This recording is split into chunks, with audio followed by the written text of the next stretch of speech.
कल योगी आदित्यनाथ जब वहां मंच पर मौजूद थे मालदा में रैली में, उन्होंने ये कहा कि उत्तर प्रदेश में हमने जो दिखाया वो मॉडल हम बंगाल में लागू करेंगे। वो कह रहे हैं कि अपराधियों के गले में तख्ती लिखी हुई दिखाई देगी। लेकिन सवाल तो ये कि हाथरस में जो होता है, हाथरस में जिस तरह से बच्ची चीख चीख कर अपने लिए इंसाफ की मांग करती है, उसी दिन योगी आदित्यनाथ वहां ये बयान देते हैं, जनता कैसे भरोसा करेगी?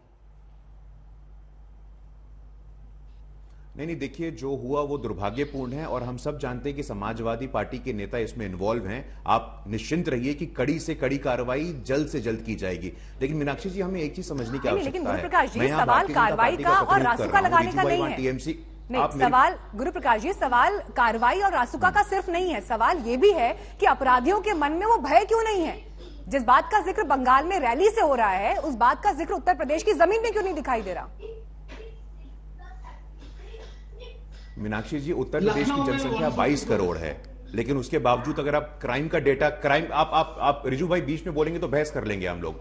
लेकिन देखिए, अगर आप क्राइम डेटा की बात करें, पश्चिम बंगाल में तो ये दुर्भाग्य है कि उन्होंने एनसीआरबी के साथ आंकड़ा तक शेयर नहीं किया।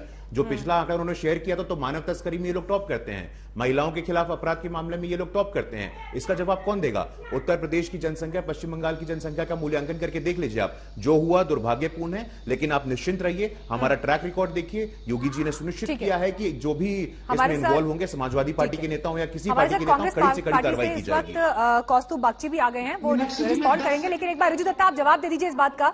बंगाल में भी बेटियों के ऊपर जो अपराध हो रहे हैं वो उसकी शिकायत कर रहे हैं। एनसीआरबी के साथ आपने डेटा शेयर नहीं किया अपराध का। देखिए, मैं अपने दोस्त गुरु प्रकाश और आपके दर्शकों को बताना चाहता हूं कि एनसीआरबी डेटा 2019 के हिसाब से कलकत्ता औरतों के लिए सबसे सेफ सिटी है। और उन्होंने यूपी और बंगाल का जो कंपैरिजन किया, वो एनसीआरबी डेटा 2019 कहता है क्राइम अगेंस्ट वीमेन, औरतों के अगेंस्ट गुना में यूपी 56%, बंगाल 2014 से 21% घट गया है। और दलित और निचले समाज के लोगों के खिलाफ UP crime percent 32%, West Bengal 1.5%। तो पहले अपना घर संभालिए, फिर बंगाल में। ये जो योगी आदित्यनाथ जी है, ये एक नंबर के पाखंडी आदमी है जो सिर्फ झूठ बोलना जानते और कुछ नहीं करना जानते। यहाँ पर आके झूठ बोल रहे, पहले अपना घर संभालिए। आप अपने शब्दों नहीं, ठीक है, हम शब्दों की मर्यादा का यहाँ पर ख्याल रखेंगे।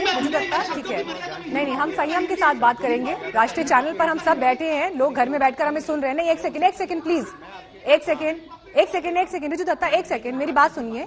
हम शब्दों की मर्यादा का ख्याल रखेंगे। हम जिसके बारे में बात करेंगे पूरे गंभीरता और संयम के साथ बात करेंगे। ये मेरी अपने सारे पैनलिस्ट से रिक्वेस्ट है, ठीक है? हमारे साथ इस वक्त कौस्तुभ बागची भी आ गए हैं, हमारे साथ विशाल मिश्रा जी भी आ गए हैं, आप राजनीतिक विश्लेषक हैं, आरएसएस के जानकार हैं, और जयंत घोषाल जी भी हमारे साथ आ गए हैं।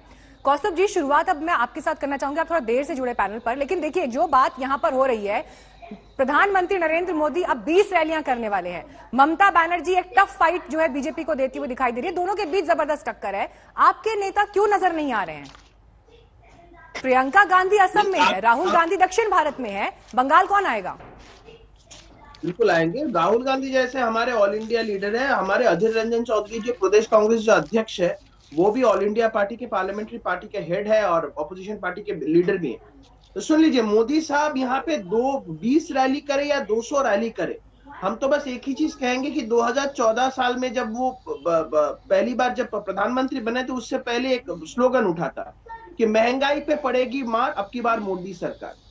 तो तब ये बातचीत को लेके अभी सब उनको माफी मांगना चाहिए जनता से, तो उसी के लिए शायद आ रहे होंगे। ये तो पेट्रोलियम प्राइसेस पर पड़ेगी मार, अब की बार मोदी सरकार, शायद उसी के लिए आ रहे हैं, माफी मांगने के लिए आ रहे हैं कि पेट्रोलियम प्राइसेस 100 को टच कर गया। हम लोग जो कह रहे हैं ना कि पश्चिम बंगाल में एक प्रोजेक्शन दिया जा रहा है कि 2019 में बीजेपी को यहां से बहुत भारी बहुमत मिला था।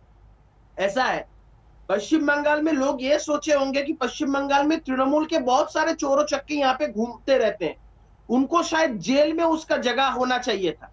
तो इसी आशा से मतलब बीजेपी को यहाँ पे थोड़ी सीटें मिली थी, ये है सही बात। लेकिन उससे पहले आप 2016 में जब आप देखेंगे, जब पश्चिम बंगाल विधानसभा की जो बात हो रही है, पश्चिम बंगाल की जो विधानसभा की बात हो रही थी, तब उस वक्त बीजेपी को मिला था मात्र 3 एमएलए सीट।